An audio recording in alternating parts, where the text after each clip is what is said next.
State lawmakers are now pushing to keep immigration enforcement out of certain locations in North Carolina. Two bills filed today focus on schools, churches, farms, and construction sites. CBS 17's Maggie Newland joins us live tonight after speaking with the lawmakers behind the bills. Maggie.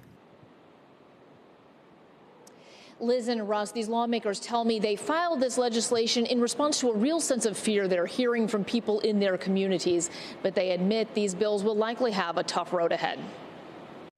With the Trump administration's focus on immigration enforcement, Durham community organizer Yvonne Almonte says some people are afraid to leave their homes. We have seen the impact in businesses and construction sites, but also at schools. He says even many people who have their documents feel scared, and some state lawmakers say they're hearing that fear from their communities. If one day there's an ICE raid and people are going to have to show papers or something. Two bills filed in the state house would prohibit law enforcement from participating in immigration enforcement activities in certain locations. One bill addresses churches and other places of religious worship, as well as schools and hospitals. We're talking about people who at this point have committed no crime. We're not trying to protect murderers. We're talking about people that are seeking medical care.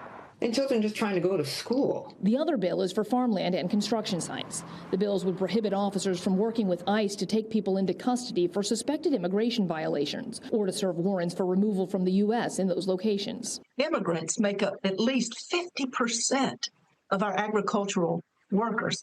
And we have also estimates that these folks contribute $775 million in taxes to our North Carolina economy. Democrats sponsored both bills and admit they'll face a tough road in the Republican-controlled legislature. People can look at least one of them when it comes to our economic development. That seems to be the language that all of us in the NCGA have been able to be in agreement on.